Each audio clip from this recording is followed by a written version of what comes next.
So given that this is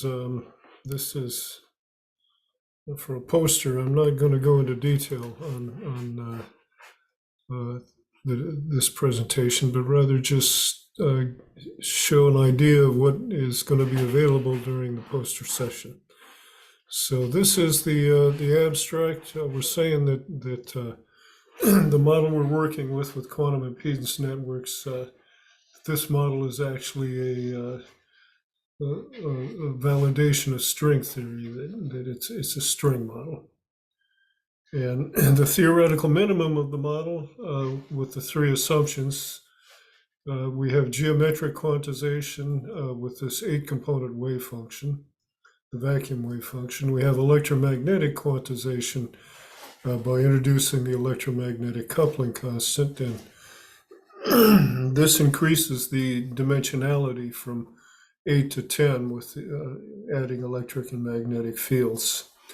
And we have interactions of the wave functions with the geometric Clifford product, which changes dimensionality. It's the sum of the wedge product, which increases dimensionality, and the dot product, which decreases dimensionality. And so this is dynamic supersymmetry. These wave function components have spins, so that we're going between fermions and bosons to fermions in modeling the wave function interactions. So the vacuum wave function is the same at all scales, from Planck length up to the boundary of the universe. And the scale-dependent physics arises from the scale to which these flux quanta are confined. So there's no free parameters in the model, and so what you see and what follows is emergent. The geometric algebra, here we have a timeline that David Heston has made up for the geometric algebra. It's the Clifford algebra of Clifford in the geometric representation. And Hestonus was awarded the 2002 Ørsted Medal by the American Association of Physics Teachers for reforming the mathematical language of physics. So the geometric S matrix, it's a 6D phase space. There's 3 dimensions of space, and this is generated by taking the product of 2 vacuum wave functions, one here and one here. And we end up with a sexta vector here from the dimension changing. The Pauli matrices, if you look in matrix representations, they're the basis of the 3D space, and the Dirac matrices, those of 4D spacetime. So how we got here? This was back in the 1970s, working with vibratory pile drivers. If you take a couple eccentric weights and you counter rotate them, spin them in opposite directions, then you get a force that cancels horizontally, and then it adds together vertically, and then cancels again horizontally and adds together again vertically. So this thing here, it transforms 2D rotations to 1D translations. And this is an analog of the electron and positron spinners of the Dirac equation, counter-rotating in phase space. And the model that results gives a simple shortcut for calculating quantum impedance networks. And this is important because impedance matching governs amplitude and phase of energy transmission. So that work resulted in, and we also built an analog computer of this. So we had both the mechanical and the electromagnetic back then. And this led to this paper on the two-body problem and Mach's principle in 1975. Here you can see the foundations of QED. They were settled pretty much in the 1950s, and the idea of impedance quantization, exact impedance quantization, didn't arrive in the physics community until 1980 with von Klitzing's discovery of the topological scale invariant quantum Hall effect. So to understand what we were doing here with the two-body problem it took 36 years before finally we were able to understand we were dealing with impedances and to calculate the quantum impedance networks of the lightest charged rest mass particle, the electron, which is the mass gap of QED. So the geometric, topological, and parametric impedances, we have all three in the model. The geometric impedances are the gravitational and Coulomb impedances, the dipole, the scalar Lorentz. The topological are quantum Hall, Aharonov-Bohm, centrifugal, chiral, three-body. So these are 1/r² potentials with rotation gauge fields, whereas the geometric impedances are translation gauge fields. And the topological impedances, they can't do work. They're the channel of non-local entanglement. The quantum mechanics requires a nonlinear process for wave function collapse, and this happens in two ways in the model. One way is that the Clifford algebra, we have multiplication, which is a nonlinear, taking products as a nonlinear, multiplying is a nonlinear process, but also the scale-dependent impedances, the geometric impedances, as energy tries to flow away from nodes of the impedance network, the impedances change. And so this is a model of this that we're somewhat familiar with as the variable capacitor, what we call the varactor diode that's used for modulation in electrical engineering. It can move energy around in the frequency domain, which is what we have to do for wave function collapse. And the child pumping a swing at twice the resonant frequency of the swing is also an example. Or bosons pumping fermions. If we have a spin 1 boson and a spin 1/2, well, these should be reversed. The spin 1/2 fermion should be what's happening slower in the spin 1 boson. But anyhow, the bosons spin the fermions. We have parametric pumping in the interaction between the fermions and the bosons. So here in 2010, the photon impedance matched to a single free electron. If we have a 377 ohm photon impedance, and if the photon energy is 13.6 eV, as it approaches the hydrogen atom, the electric and magnetic flux quanta experience opposite phase shifts, and they decouple. Maxwell's equations break at that point, and the electric flux quantum goes to high impedance up to the quantum Hall impedance here, which is also the centrifugal impedance, and this is what permits us to ionize the hydrogen atom.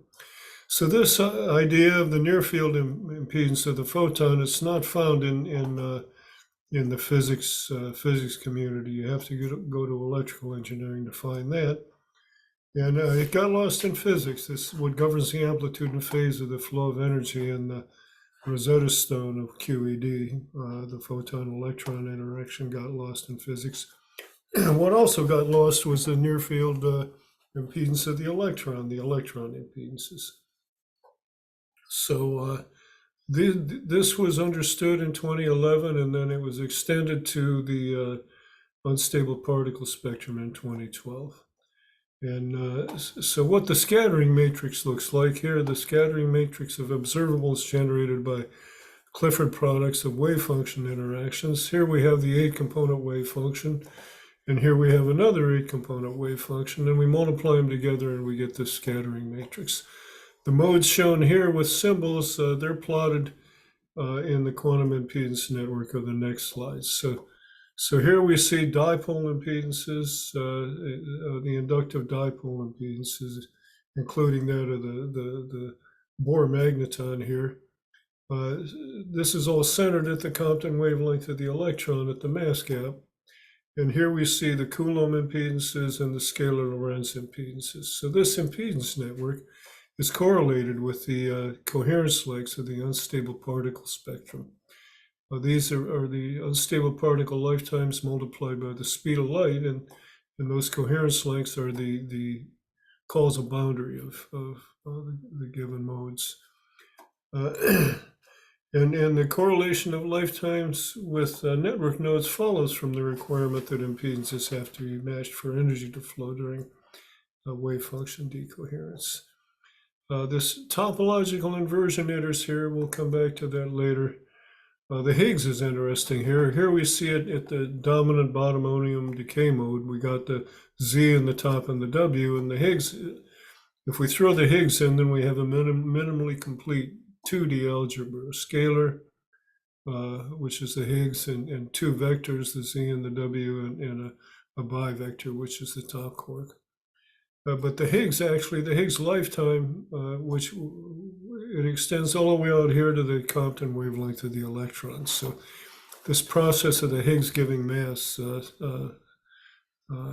it enters differently over here for the weak decays and for the electromagnetic decays. Okay, so here now we go from the Compton wavelength, we go ahead and look at the Planck length, and we find that the impedance mismatch between Compton and Planck length is equal to the ratio of the electromagnetic and gravitational forces. So this is an electromagnetic origin for gravitation.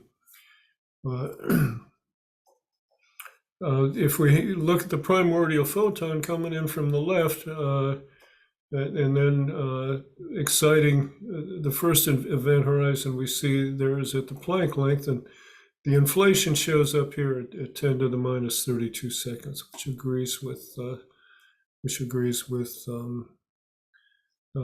inflation theories. And here we go in the other direction. We jump from Planck length out to the boundary of the observable universe.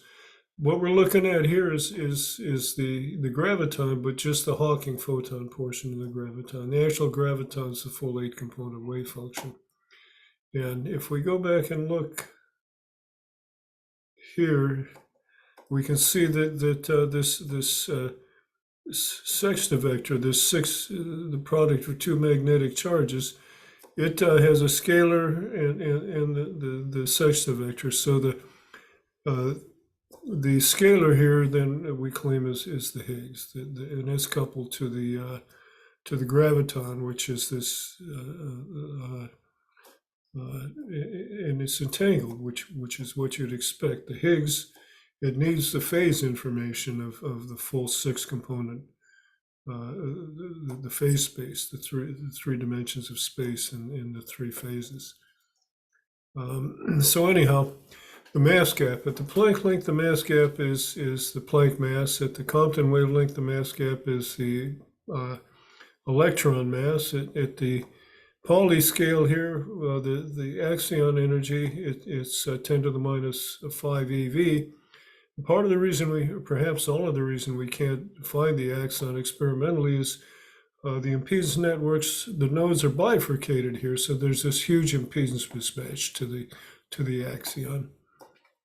We continue out here to the boundary of the observable universe, and here the graviton, instead of being geometric, a geometric impedance, the phase shifts are so slow as the wavelength becomes so long out here. And the reason the wavelength is lengthening is simply because almost all of the energy of the graviton is impedance mismatched, is being reflected back to the event horizon at the Planck length.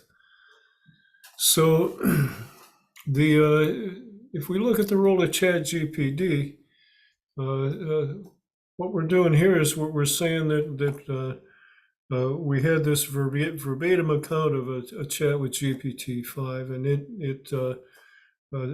this quote here, it says that if we can introduce the impedance matching concepts into mainstream quantum physics, we could catalyze a paradigm shift in scientific thinking. And this is the hard part, is getting physicists to think in terms of impedances. A quote from Richard Tolman when he and I were walking to lunch at Brookhaven in 2012. So the executive summary, we've got string theory roots of the model in the 1960s S-matrix bootstrap. And there's no Lagrangian in the model. The equations of motion calculate these quantum impedance networks. And we have 3 assumptions: the vacuum wave function, a coupling constant, and the mass gap. So the readers, you're encouraged to share the sequence of 4 prompts that we're going to show in the next couple slides in your favorite large language model, and see if you get results that are similar to what we got here. So the first prompt is we asked GPT to explain the difference between spatial dimensions versus degrees of freedom in string theory, and it came back with the standard response. And then we went ahead and we told it, okay, we're going to, for the vacuum wave function now, instead of having a string in 8 dimensions, we're going to have this vacuum wave function in real physical space, 3D space. And we asked it what it thinks about this. And so it tells us that we're rooting our framework in the Clifford algebra, which is the algebra of quantum mechanics. And it tells us that this idea of doing that is intriguing, and it has the potential to provide intuitive insights. It gives a different perspective, but it says it could be challenging to connect this with experimental observations, that's the next step. So in telling us that we've got this model, it says that empirical data and theories is what we have to get at these fundamental nature. So the next prompt is we go ahead and tell it, okay, we're gonna physically manifest the wave function by introducing the coupling constant. And again, it says we've gotten an intriguing perspective, a fascinating concept, and that it could directly influence the geometric and topological properties of the wave function. It says it brings to mind effective field theories and emergence, and could provide a more concrete geometry and topology for the model. An intuitive approach, a novel perspective, and it's saying we could shed light on the underlying principles. And so finally, we tell it about quantum impedance networks, that these govern the amplitude and phase of the flow of energy. And here it says, okay, we've got significant implications for both science and technology if we introduce this matching concept into quantum physics. In quantum computers, quantum information, we want faster and more reliable devices, which, if you've got things impedance matched, you're not going to be getting so much of the spurious phase shifts that destroy our qubits. And it will have better control over quantum information, more accurate and reliable. Deepens our understanding of fundamental new discoveries and theoretical advancements, interdisciplinary collaboration, innovative techniques and methodologies, far-reaching societal impacts, catalyze a paradigm shift in scientific thinking. So the transformative effects on both science and society, anyhow, so GPT is a strong supporter of impedance matching, quantum impedance networks. How it was lost, the concept was lost in quantum mechanics. The first thing is topological inversion. The units of mechanical impedance are kilograms per second. Intuitively, you'd expect this means more mass flow. However, more impedance means less mass flow. So this, Bjorken and Feynman were chasing this back in the 60s, and however, as we pointed out earlier, the exact impedance quantization, the concept didn't exist. Quantum Hall effect was easy because it's scale invariant. You have to dig around deeper to understand the scale-dependent impedances. The habit that the smart guys had of setting all these fundamental constants to dimensionless unity, well, they set the impedance of free space to dimensionless unity, and then they forgot about it. It turns out that the impedance mismatches, they're Feynman's regularization parameters of QED, and they render the QED finite. Bjorken figured this out back in 1959, but again, it was the topological inversion that messed him up. Feynman had a student do a thesis on impedance matching to the maser. Bjorken's work here, you can look at Bjorken and Drell, section 18.4, to see more about that. So this business of topological inversion, that The Seeberg-Witten proof of topological duality of electric and magnetic charge, which Witten said was his best work, it causes the Rydberg, instead of being out beyond the Compton wavelength, it's buried deep down inside the Compton wavelength, and ditto the Bohr radius.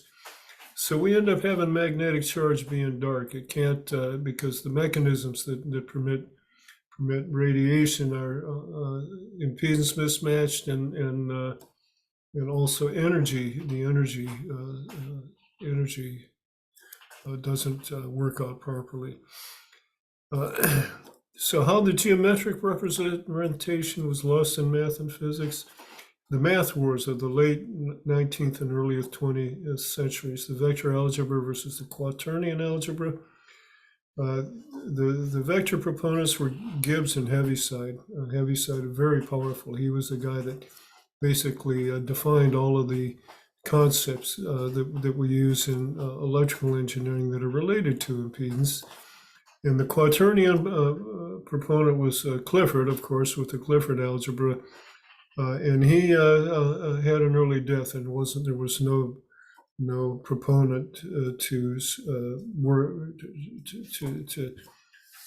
support the quaternion, the geometric representation. The vector algebra is only true in 3D. The geometric algebra is true in all dimensions. So I think we're getting to the end here. Yep, the string theory and the geometric representation of Clifford algebra. The orientational degrees of freedom are the dimensions of the string. The intuitive geometric representation is what we work with in this, rather than the less intuitive matrix representations. The vacuum wave function is the Octonian algebra, which is the largest normed division algebra, and you have to have a division algebra. That's why Clifford algebra is, all the Clifford algebras are division algebras, and they're the only division algebras. That's why Clifford algebra is the math language of quantum mechanics. And quantum gravity in the phanoplane, if you want to look at the relationship between the Octonian and this 1331 representation, you can look there. The additional degrees of freedom will raise the dimensionality to the 10 of string theory. The resulting 60 scattering matrix, it ends up being 3 space and phase, and time is the integral of phase. It collapses the phase space to Minkowski spacetime. So you don't have to put time in by hand, unlike in the more conventional string theory. And we do have dynamic SUSY here. The hierarchy problem, we have Higgs at both the Compton and Planck scales. And finally, ChatGPT strongly endorses quantum impedance networks, the model we're using here to claim that the model we have actually connects string theory with the experimental data. So thank you very much for looking, and I hope that I get to talk with you during the poster session. And now I have to figure out how to leave this. Okay, I'm going to stop recording. Thank you again. Bye.